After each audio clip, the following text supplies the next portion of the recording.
Well, it's Wednesday, September 16th, and welcome to the reading of the Record Courier. We begin today's reading with the area deaths. Raymond W. Richards of Randolph, Ohio, passed away on September 13th.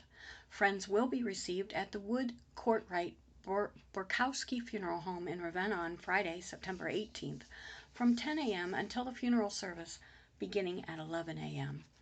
Jean Elizabeth King, 97, of Austintown, died early Saturday morning at Humility House.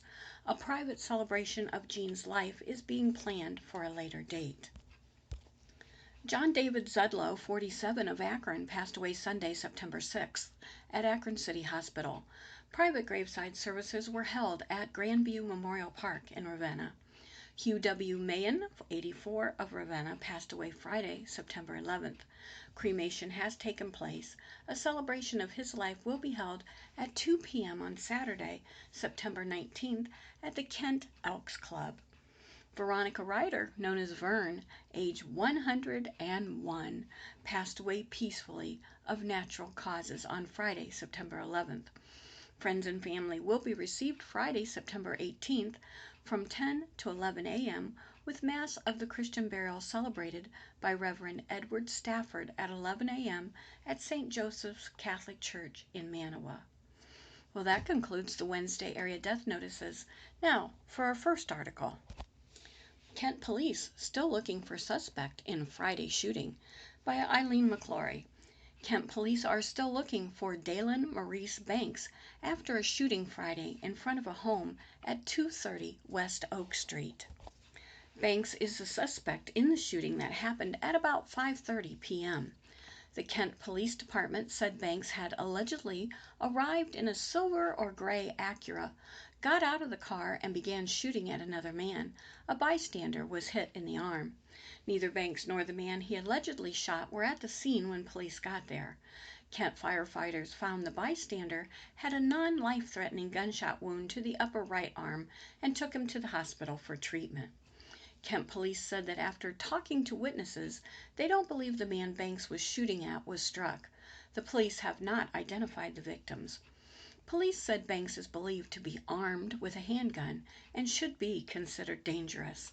He is described as black, about 5 feet 10 inches tall, medium build, with a tattoo of a cross in the middle of his forehead and a heart under his right eye. Rootstown launches investigation after football coach quits over handling of racial issue, by Krista Kano. The recent resignation of Rootstown head football coach after the superintendent overturned his suspension of a player for reportedly using racial slurs is prompting community outcry and an independent investigation by the school board. Rootstown Board of Education member Stephen Vasbender acknowledged Monday night that he called for head football coach Troy Spiker's resignation last week after the coach suspended a player for reported repeated use of racial slurs. Superintendent Andrew Hawkins said he consulted Vasbender High School Principal Jim Conley, Athletic Director Keith Wash, and Board Vice President Tom Siciliano, and ultimately reversed Spiker's decision and reinstated the athlete, leading to the coach's resignation. A community member addressed the Rootstown Superintendent and Board of Education at Monday night's meeting at Rootstown High School. Board President Amanda Weish, who is the wife of the athletic director, was not satisfied by their explanations. My recommendation is that we investigate the entire series of events from the start of football to Coach Spiker's resignation. I want the facts leading to it. What occurred, how many times, who was involved from student athletes to employees of the district, coaches, and staff, and how we got to this point. We have to learn something from this. We can't let this happen again, Weish said. While the investigation will look at the football program, several audience members said this incident is just one example of ongoing racism and incompetence within the district, and several called for Hawkins' resignation and threatened to vote board members out of their seats. What happened? What happened? By several accounts by district officials and community members on Monday night, and from previous reports, the events leading to Spiker's resignation started with the reported use of the N-word during a high school football practice in early August. Yvonne Sparky Burkett, whose sons are on the football team and who were directly affected by the events, said that there were 4 incidents of racism in 2 days, including a white player saying to one of his sons who is black, "Do you know the definition of the N-word?" and a physical altercation. According to Vassbender, the use of the racial slur could not be confirmed, and so both the white player and Burkett's son were asked to take 3 days off of practice to cool down. There was no further punishment.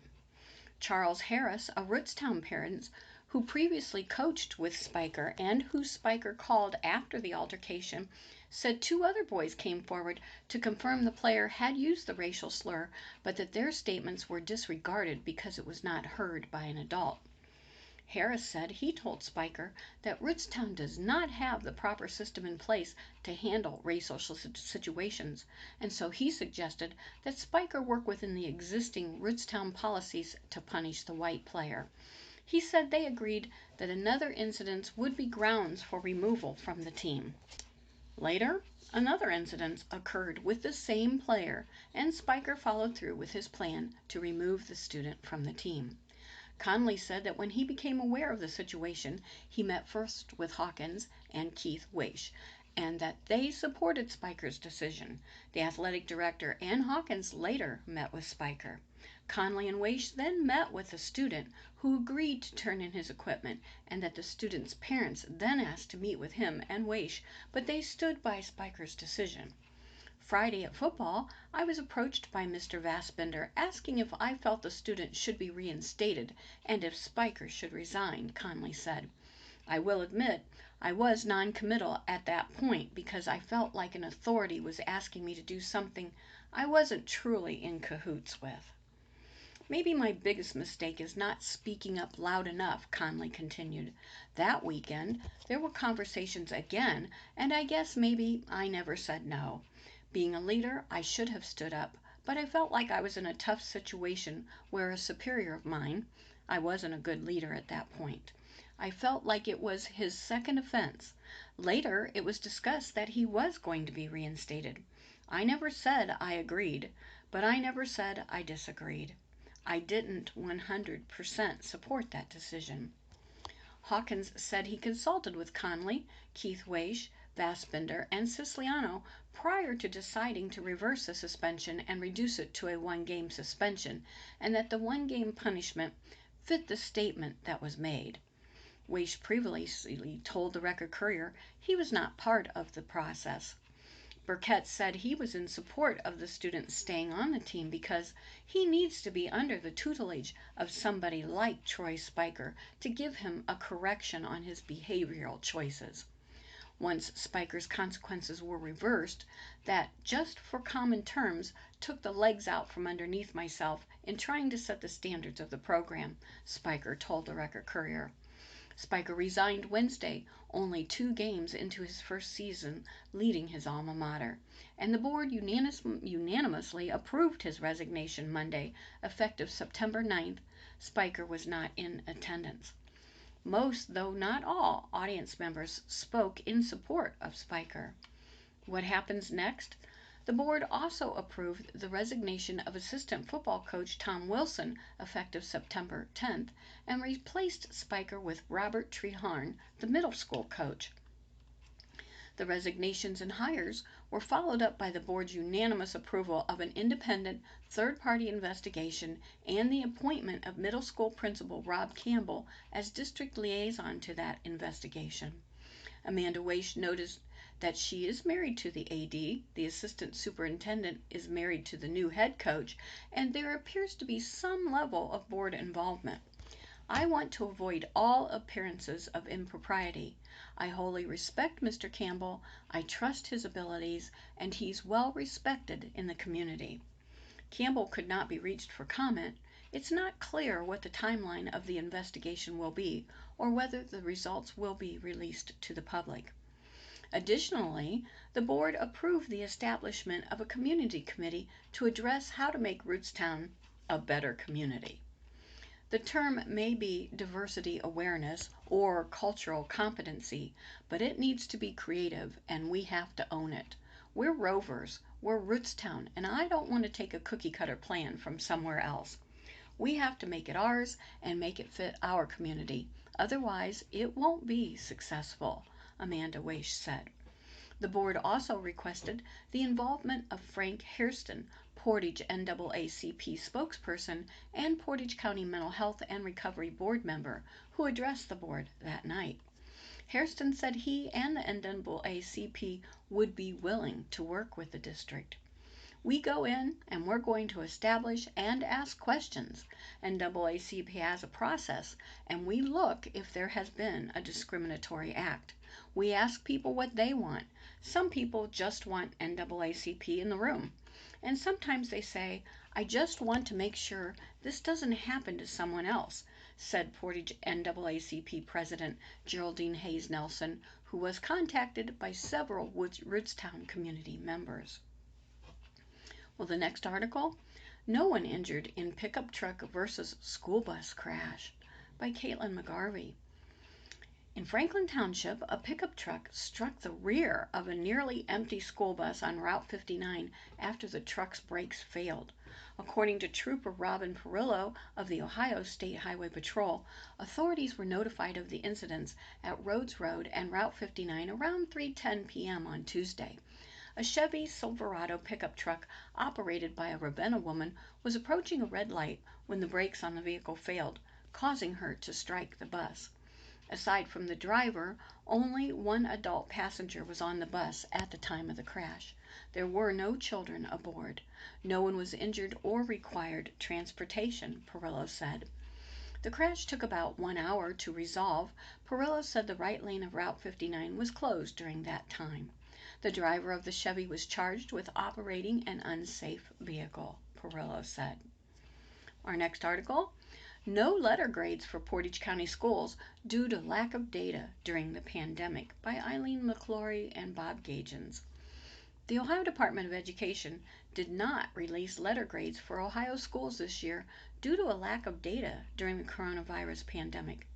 Instead, the department only released data on graduation rates, third grade reading readiness, and a Prepared for Success measure, which includes how many students had taken advanced placement classes, been on honor roll, or taken the SAT and ACT tests, among other metrics.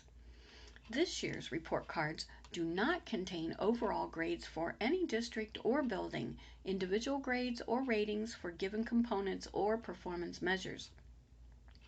The report cards also do not include any information about student performance on state tests, the academic growth of students during the school year, and the extent to which achievement gaps are being addressed for students, the Department of Education said in a press release. Chris Woolard, Senior Executive Director of Performance and Impact for the Ohio Department of Education, acknowledged the report cards would not be as usual as in years past. However, there is some valuable information for parents. It's clearly going to be limited compared to years past, he said.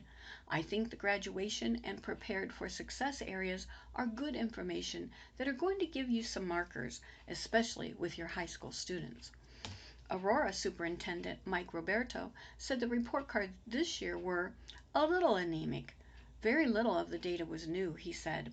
Even on a typical year with report cards, we look at those as a natural byproduct as what we do daily in education, Roberto said. We look at the daily formative expression rather than the one end of year assessment. He said many parents are getting a different look at education as they are helping their children learn from home and are better able to see what their children are learning. Almost all schools reporting data had 100% of third graders reportedly ready for fourth grade, but since the third graders didn't take the reading proficiency test last year after they were sent home during the COVID-19 pandemic, that data was not available. Schools also reported graduation data to the state. Ravenna and Windham ranked the lowest in the county in terms of graduation rates. About 85% of students graduated from Ravenna High School, while about 83% of students graduated from Windham High School. Ravenna Superintendent Dennis Honkala said graduation rates are something the district is continuing to work on. He said guidance counselors are already checking seniors' credits to graduate, and the schools are also allow for alternative pathways to graduation. It's something we're continuing to work on, and it's just every kid every day, Honkala said. Matt Isle, Curriculum Director for Streetsboro City Schools, said he's proud of the district's progress on its graduation rate, which improved from 89.1% in the 2017-18 school year to 94.1% during the 2018-19 year, which was the latest reported. I think our high school is doing a really nice job connecting and building those relationships with kids and finding out what their needs are, he said. We've got 2 wonderful counselors who do a great job tracking that data. In the last metric, Prepared for Success, the state tries to measure how well students will be prepared after they graduate. The state looks at metrics such as how many students were on the honor roll, how many took advanced placement tests, and how well they scored on those tests, as well as the ACT and SAT, and how many received an industry-recognized credential before graduating. Most Portage County schools scored poorly in this category. Only Aurora scored high, while Ravenna, Windham, and Waterloo scored among the lowest. Mogadore Superintendent John Knapp focused on the district's graduation rate and the Prepared for Success measure as important areas to focus on. The graduation rate is high here. I think what you can suggest from that is that no matter what your circumstance is, we will work hard to get you across that graduation stage, he said. From there, we want to dig more into the Prepared for Success measure and help students focus on their future plans. Specifically, Knapp said he'd like to see more students enroll in the district's College Credit Plus program, which enables students to enroll in courses at Kent State University for college credit. Kent Superintendent George Joseph said he's particularly proud of the district's Career Technical Education program. Kent hosts 12 of 24 6th District Compact programs focused on various careers and was able to place 99.1% of the graduates. I am thrilled about the CTE report card, he said. The things we are doing and changing seem to be hitting the mark we focused on. He said he's disappointed the district didn't have a normal spring because of the disruption caused to summer programming. We were just on the cusp of a major breakthrough with our summer slide, he said, explaining he hoped the mobile reading lab and summer reading program would help mitigate the usual summer slide. Now there's a new wrinkle to that, and it's not just the summer slide, but the COVID slide. Kent, Streetsboro, and Mogadore are all planning to administer benchmark assessments this fall, if they haven't already, to help determine students' learning levels so teachers have current data, post-COVID-19 slide, on which to base their lesson plans. While Garrett's Mill is recovering from COVID-19 downturn by Bob Gagens, Shelley and Brian Buchanan, owners of Garrett's Mill and Brewing Company, are back on track after the Food Network's Restaurant Impossible, back in business, visited the restaurant and brewery again in June to help them recover from the COVID-19 shutdown that's plagued restaurants and bars. Restaurant Impossible first visited in February, shortly before the pandemic shut down restaurants. After the Food Network's Restaurant Impossible featured Garrett's Mill and Brewing Company in Garrettsville on February 6th, business was great, according to Shelley Buchanan, who co-owns the restaurant and brewery with her husband Brian.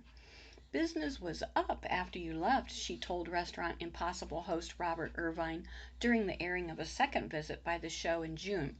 We were 60% higher in February. But then COVID-19 hit, and the restaurant lost about 2 months' worth of income. After the first show, Brian quit his job in trucking and began working full-time as the chef at the restaurant, which seemed to be working pretty well. When Irvine returned in June, he asked Brian to make him some food to see how well he was doing. "The food is great," Irvine told them during the second episode, which aired on September 3rd. However, at that time, because of the shutdown, the restaurant needed to make $5,000 more per week to meet its debt obligation. "My job is to make sure we give them a way to make revenue," said Irvine during the show. "If not, they're going to lose everything. It's going to take a lot of repositioning and pivoting." Shelley and Brian Buchanan, owners of Garrett's Mill and Brewing, with new colorful menu signs of on-tap beers in the bar, set along Eagle Creek in the center of Garrettsville in one of the oldest buildings in town. Garrett's Mill and Brewing Company was a regional dining destination. "This is one of my favorite restaurants we've ever done because of the location, the river, and the design," said Irvine. But that worked against the restaurant during the COVID-19 shutdown because Shelley said there was not much takeout business. "The town depends on us to bring people in, so we're a destination place," Shelley said. Irvine said the restaurant was not designed to be supported by a town Garrettsville's size. Because of COVID-19, the tourism business has cratered for Brian and Shelley, Irvine said. "With a population of 2,000, Garrettsville isn't large enough to support a local restaurant with higher prices." Irvine said the couple needs to make the restaurant a place nearby residents can afford to frequent until more people are comfortable dining out. "If you can sell a hot dog and make money on it, then that's what you sell," Irvine told them. "If you don't try something, you're going to kick yourself because you didn't try it." Shelley said the couple had owned a Dairy Queen in the past and were considering bringing in ice cream. "People are going to take their kids out to eat ice cream because it's cheaper. It's a cheaper item," she said. "But after being closed a couple months, there's not a lot of money left to invest and invest in the wrong place." Garrett's Mill and Brewing Company chef Ruben Colazar bathes pretzels in water and baking soda before putting them in the oven. Irvine helped the couple buying equipment and condiments to create an ice cream window onto the deck overlooking the creek. "I got you a soft serve machine, a new freezer, I got you condiments, and I even got you some waffle machines," he told them. He shared a recipe for homemade waffle cones using the machines. Shelley said she and Brian invested more into the interior of the restaurant during the past couple months and opened the ice cream window Saturday. At the window, a guest with a case of the munchies can get a variety of ice cream treats, foot-long hot dogs, and homemade pretzels.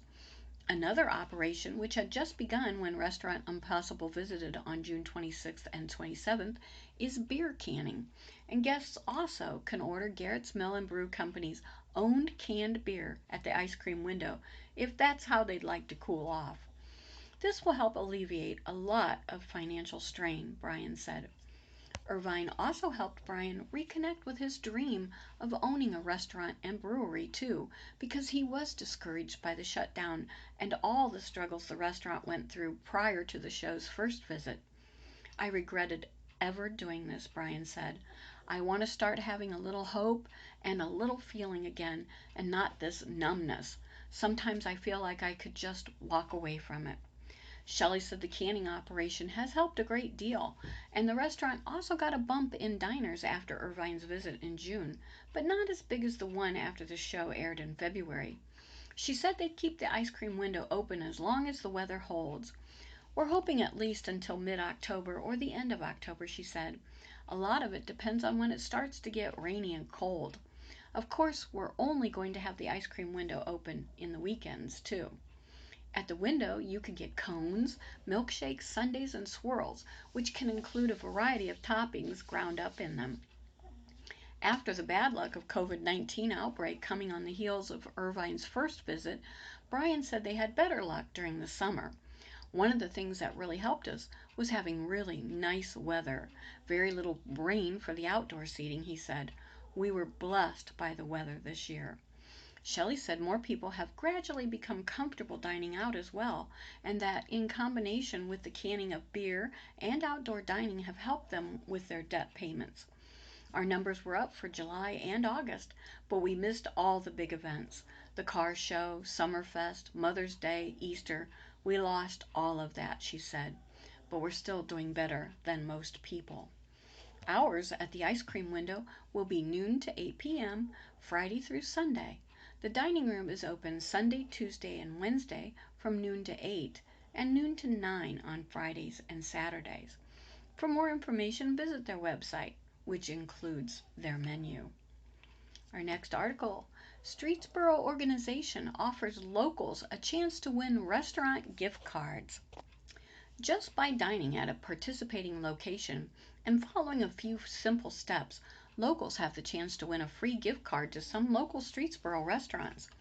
The promotion is being advertised by the Streetsboro Visitors and Convention Bureau. According to Director Lisa Wild, current participating Streetsboro restaurants include Barrel Lodge Bar and Grill, Chuggers, Dairy Queen, El Campesino Mexican Restaurant, and Strickland's. People can win a free gift card to a participating restaurant by doing a few simple tasks and submitting their entries. First, participants must dine in or order takeout from any of the aforementioned Streetsboro restaurants. Second, they must take a picture of themselves in front of the restaurant along with a copy of their receipt. Third, they must submit their picture along with a description of 30 words or less about why they enjoyed eating at that restaurant. Participants must then either send their photos and description to Visit Streetsboro at streetsborovcb.com or tag the Streetsboro VCB Facebook page, Streetsboro Visitors and Convention Bureau. Photos and descriptions must be submitted by October the 12th. Be sure to include a way for the organization to contact you. The drawing for gift cards will take place on October 14th, Wild said.